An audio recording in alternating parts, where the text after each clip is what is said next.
They are telling you it's over, that Bitcoin is too volatile, that the game is too risky, and that you are late. The headlines are screaming about pullbacks and consolidation. Bitcoin continues to jog in place. Over just the last 7 days, the crypto bellwether has been stuck in a range of between something like 62,000 and 70,000. After hitting an all-time high of over $126,000 in October 2025, the price has been trapped, hovering in the low 80s and even dipping into the 60s. The media wants you to believe that smart money is running for the exit. But here is the thing, they might be lying to you. While they're selling a story of fear, the largest financial institution on earth are doing the exact opposite. They aren't running, they're accumulating, and they're using a vehicle you're not supposed to understand to do it. And in a few minutes, I'm going to expose the dangerous lie they're selling, and I'll show you precisely what Wall Street is doing behind the curtains. And most importantly, I'll reveal the one metric that cuts through all the noise, the single data point that will determine if Bitcoin in 2026 is a retail trap or a trade of a lifetime.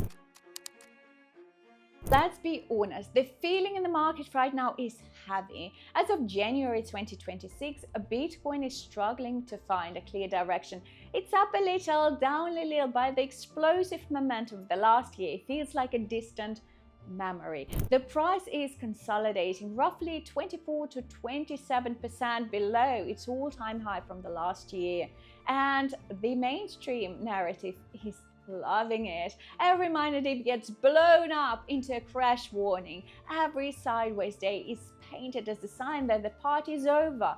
They show you charts of the price struggling to break resistance. They talk about macroeconomic uncertainty and geopolitical tension, creating a risk-off environment where assets like Bitcoin get hit the hardest. And they point to the crypto fear and greed index, which has been stuck in a state of fear and even extreme fear for weeks. The index suggests that every small rally is just being used by nervous investors to sell off their positions. Their narrative is incredibly effective because it plays on your most basic instincts. It validates that knot in your stomach when you see your portfolio in the red. It makes you question your own conviction.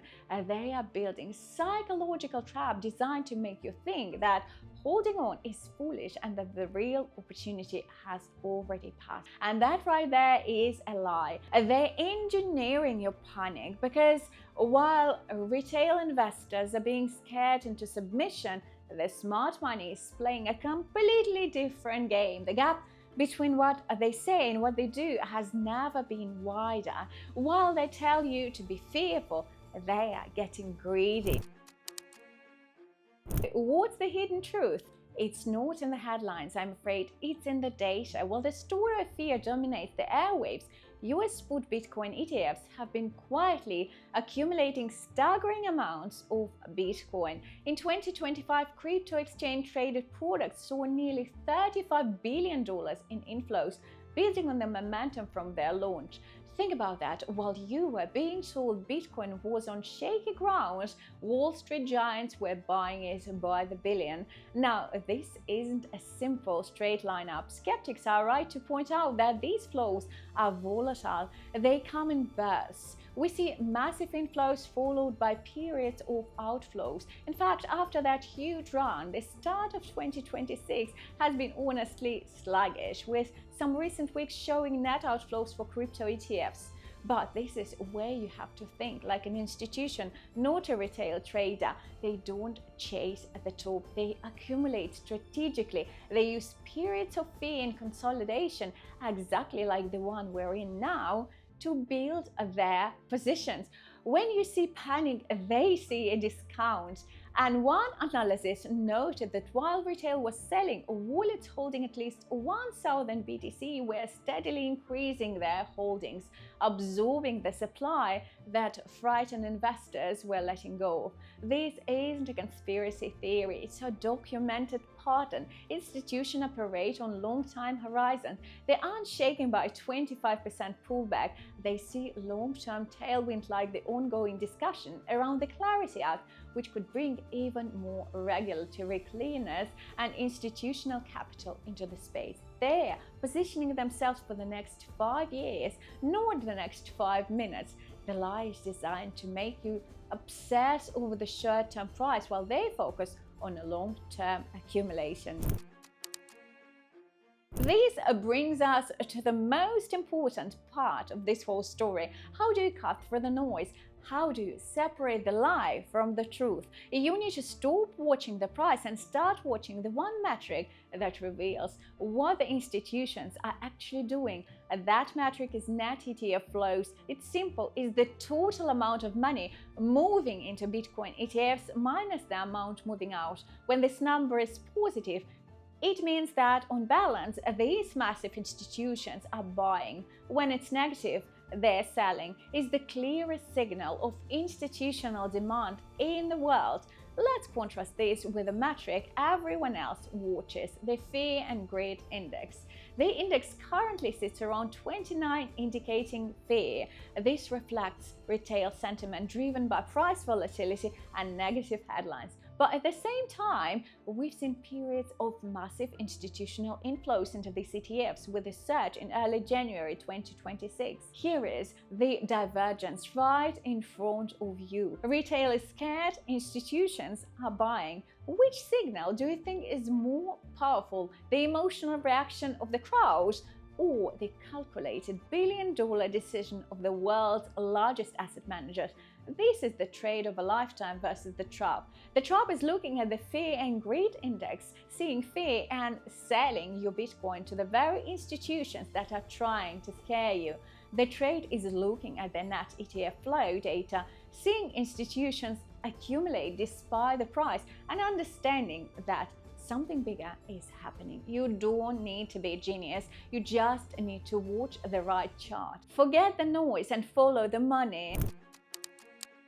Now, following the money doesn't mean this is a risk-free one-way ticket to riches. 2026 is a crossroads, and you need to understand both paths forward. The bull case is compelling. With institutions in the game, the old rules are changing. The structure of the market is evolving. While the historic 4-year cycle still influences behavior, the constant underlying demand from ETFs may soften the brutal multi-year bear markets we've seen in the past. This doesn't eliminate corrections, however, but it could prevent the 80% drawdowns that previously defined crypto winters. Price predictions for 2026 from various analysts cluster in a wide range, with many seeing average hitting anywhere from $120,000 to $175,000. However, you have to respect the bear case. Bitcoin is still a volatile asset. Some analysts, pointing to historical pattern and technical indicators, have put a spotlight on a potential crash that could take prices down to the $75,000 range or even lower. Plus, the market is still highly sensitive to microeconomic pressures. And if inflation rolls back and if geopolitical tension escalates, Bitcoin could suffer right alongside other risk assets. This is not a game for the faint of heart. One wrong move, one over-leveraged position, and you can get wiped out. What's the final verdict? Is Bitcoin a trap or the trade of a lifetime in 2026? The answer depends entirely on your time horizon and your understanding of the new game being played. The lie, that narrative of volatility and fear, is a trap for the short-term thinker, the impatient investor who can be shaken out of their position. The truth, the quiet, persistent accumulation by institutions, represent the trade of a lifetime for a patient, long-term holder. The evidence suggests we are in the middle of fundamental shift. Bitcoin is being repriced from a retail-driven speculative asset to an institutional grade store of value. This doesn't mean you should go all in, however. For most people, a small allocation of 1 to 5% remains the most prudent approach. You need an emergency fund, a manageable debt level, and a time horizon for at least 5 years.